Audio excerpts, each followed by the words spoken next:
The worst times to be born in human history. You might think you have things pretty hard right now, but if you have a roof over your head, access to clean water and electricity, and people around you that care about you, you've got a lot to be grateful for. A lot of the modern luxuries that we take for granted today didn't even exist 100 years ago, which just makes you think, if almost everything I enjoy right now didn't exist 100 years ago, what did life look like 1,000 years ago, 10,000 years ago, 100,000 years ago? Well, in this video, we are going to dive into all the worst time periods to ever be born into. Everybody knows that the Roman Empire fell, but not many people talk about the time between the Roman Empire falling and the beginning of the Middle Ages. This period of time is referred to as the Late Antiquity, and it is a major time of political instability and a huge power shift in global politics at the time. Late Antiquity typically refers to anywhere from 200 AD to 700 AD, but for this section specifically, I'm going to be focusing on like 450 AD to 700 AD, because following the official end of the Roman Empire in 476 AD, a lot of things continued to happen and change until the end of the Late Antiquity in the beginning of the Middle Ages. Whenever there is a large change in almost any aspect of life, there is growing pains associated with it, because change is scary and difficult. And in the context of the Late Antiquity, anybody living in the Roman Empire was experiencing a huge cultural, political, and spiritual shift that had not been seen realistically for hundreds of years. This topic is undoubtedly extremely complex and nuanced, but I'm going to do my best to provide as much context as possible to describe why this time period would have sucked to be born and live in. And one of the biggest reasons for a lot of the hardships that people faced during this time was the widespread political instability, specifically because the empire that had controlled and mismanaged the entire geographical area for the last hundreds of years was no longer,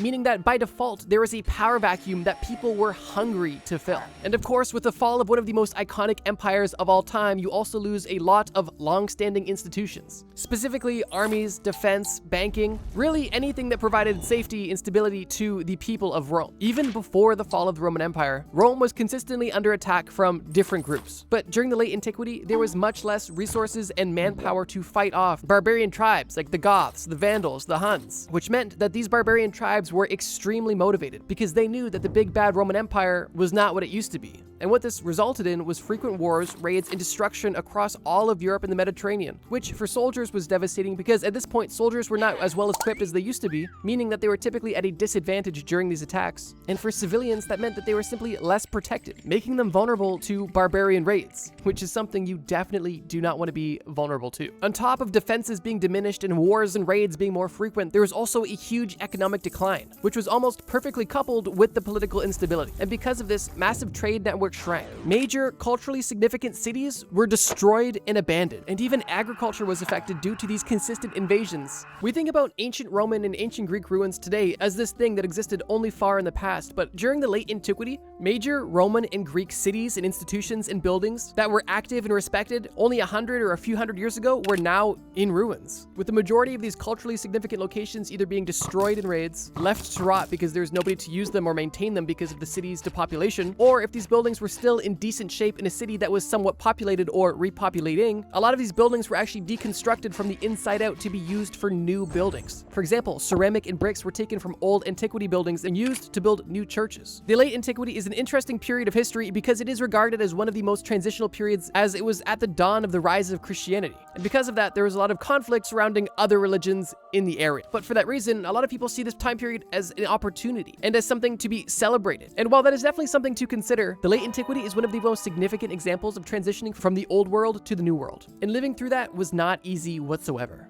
But in case you're still not convinced that the Late Antiquity is one of the worst times to be born in and alive in, allow me to present one thing I haven't mentioned yet, the Justinianic Plague, which took place during the peak of the Late Antiquity, specifically from 550 AD to 750 AD. And this 200-year period saw a drastic decline due to this plague that took place all across the Mediterranean and was responsible for the death of tens of millions of people. This plague was happening while all of this political uncertainty was happening, all of these wars and raids were happening, all of the economic decline was happening, and all of the religious chaos was happening. All of this at the same time as a deadly plague. So yeah, the Late Antiquity is not just a casual handoff of power or an example of growing pains, and had a lot of horrible things happening at the same time. And for that reason, I thought it was a great candidate for this list. But we have a lot more to discuss, so let's keep going. Following the late antiquity, I want to discuss a period of time that's a bit more modern. What I'm about to discuss isn't necessarily a time period, it's just a stretch of history that you would not want to be born in or live through at all. And this includes anywhere from 1914 to 1945. The first thing you're probably thinking about during this time period is the World Wars. And you're exactly right. World War I took place from 1914 to 1918. And during this time, if you were a healthy adult man, there was an extremely good chance that you were going to be sent into some of the worst hellish conditions ever imaginable. But we're just getting started. Obviously, World War I didn't only affect soldiers, as there was millions of civilian casualties as well. And it's estimated that in total, just from World War I alone, 15 to 22 million people died, with 9 to 11 million of those being military personnel and 6 to 13 million being possible civilian deaths. And that doesn't even account the injured and the displaced. But we're still only getting started. The conditions of World War I were insane. Trench warfare, machine guns, poison gas. These people did not have a quick and painless death. The people that did die died in some of the worst conditions this world has seen. But to add insult to injury, during 1918, not only was there a massive world war going on, but there was also a huge Spanish flu pandemic. And this pandemic was one of the deadliest pandemics in recorded history. And terrifyingly, sometimes killed young, healthy people in as little as 2 days. It's estimated that the Spanish flu killed at least 50 million people worldwide. Keep in mind, this is after 22 million from the First World War that just happened. Both of these major global events were extremely and almost unspeakably devastating. But we're still not done, because following World War I and following the Spanish flu pandemic, we find ourselves at the end of the 1920s, specifically 1929, when we began a time known as the Great Depression. During the Roaring 20s, most Western countries experienced massive economic prosperity and also had a huge social and cultural change post-war. But this cultural change was for the better, with a vibrant and optimistic outlook on life and the future, and everybody was making money and feeling better, and everything that was horrible and bad was behind us, right? We survived one of the biggest pandemics of all time and one of the worst wars of modern history. Of course we have something to celebrate. The bad times are behind us and everything is better, right? No. And the worst was only yet to come. 1929 was the catalyst of the Great Depression, and the Great Depression lasted through much of the 1930s. The Great Depression can be summarized by its economic, social, and psychological effects that it had on basically all of America. But it wasn't just America that was affected. This was a global economic catastrophe, and millions of lives were changed forever. At its peak in the United States, unemployment rates were as high as 25%. Businesses were closing left, right, and center, banks were failing, and because people lost their jobs, their savings, their livelihoods, and everything that they knew to be normal, people needed to adjust quickly or die. Poverty, hunger, homelessness were all extremely common during the Great Depression, as well as breadlines and soup kitchens, which were basically the government giving you rations of food, which typically weren't enough, but they helped. And it's not hard to believe that with this huge economic collapse came personal and political unease and restlessness. Any social programs that existed were now gone, which meant that the most vulnerable groups in society were now even more vulnerable. Old people, children, disabled people, anybody who wasn't fully and extremely self-reliant was now at risk. But even if you were self-reliant, there was still a huge psychological impact of this entire situation. Just imagine if 5 years ago you were experiencing the most prosperity you had in your life. You survived the plague, you survived the war, you had a business that was successful. It seemed like everything was okay. But then in October of 1929, everything changed. The bank where you stored your millions of dollars was closed. Your money was nowhere to be found. The business that you were operating was now empty because nobody was shopping, and you had to fire all of your employees. The close network of friends that you had around you was now dissipating because people were ditching town to find any sort of opportunity elsewhere. And you are left in a house that you're going to default on with people that you need to take care of, and the only option you really have is to get in the breadline and hope for the best. If nothing else, that's going to do something on your mental health. And we've even seen the effects of people who experienced and survived the Great Depression in future generations. During the Great Depression, people globally were uneasy. Everything that they felt they had worked for was taken from them. It was gone. And now most people are jobless, homeless, or at least hungry. And basically everybody was doing way worse than they were before. And this social unrest led to political unrest, which led to the rise of some pretty crazy ideologies, which brings us to the last thing I want to mention in this period of time during the early 1900s, the Second World War. As I stated earlier, the First World War is one of the most catastrophic things to happen in recent history, and the Second World War, unfortunately, was just as bad as World War I, if not much worse. The Second World War lasted longer, experienced much more death, experienced experienced genocide and so many more horrible things that weren't even possible during the First World War. Just for context, it's estimated that anywhere from 70 to 85 million people died during World War II, and it's believed that almost half of these deaths were civilian deaths, which is extremely upsetting. The Soviet Union alone lost 24 million people in World War II,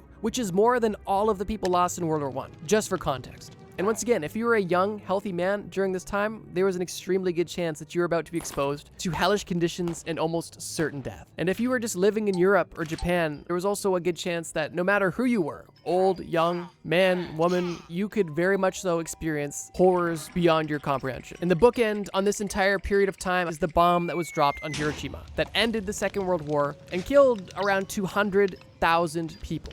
I just described a handful of some of the most significant historical events in modern history, and all of these things happened in like a 40-year stretch. If you were born in 1898, you could have been old enough to fight at the end of World War I, experience the Spanish flu pandemic, lose all of your money in the Great Depression, and then as an adult fight in World War II as well. And by the time World War II ended, you would be 47 and have a lot of stories to tell. It's honestly just mind-boggling to think about, and for that reason, I knew it was one of the worst time periods to be born into and live in. I wanted to take a quick break from war because we've discussed a lot of it up to this point, so I wanted to talk about the year 536 AD, which is a year that, ironically, has been nominated as the worst year to be alive by Michael McCormick, who is a medieval scholar. And by medieval scholar, I don't mean he was a scholar in medieval times. I mean like he is a modern-day scholar of medieval times. Regardless, what happened in 536 AD? Well, if you paid attention to the first section, a lot, because 536 AD actually does take place during the late antiquity. But I didn't want to discuss it in that section because I wanted to make sure I had a separate spot for, well, a volcanic winter. During 536 AD, a massive volcanic eruption took place and literally cooled the Earth's climate, specifically Europe's and China's climate. And for 18 months, across China and Europe, there was a dark sky consistently, temperatures dropping as low as 2.5 degrees Celsius. And because of that unusual decrease in temperature during these 18 months, people not only experienced severe weather anomalies, but also widespread famine. But on top of both of these things, I can only imagine how scared and concerned people were, because this volcanic eruption happened in Iceland. So people in China and medieval Europe really didn't know what was going on. They just saw clouds that came and never left. And the results of these clouds were devastating. And while we don't exactly know how many people died due to the famine and political unrest that were caused by the volcanic winter of 536 AD, this entire situation was basically just rubbing salt in the wounds of what was already happening during the late antiquity period. And I don't want to harp on the late antiquity so much, but let's just kind of recap. Consistent wars and raids, famine, economic collapse, a massive bubonic plague pandemic, and on top of all of this, a year and a half where the sky was just darker and everything was colder, which caused people to get really weird and squirrely, food to die, and weather to get weird.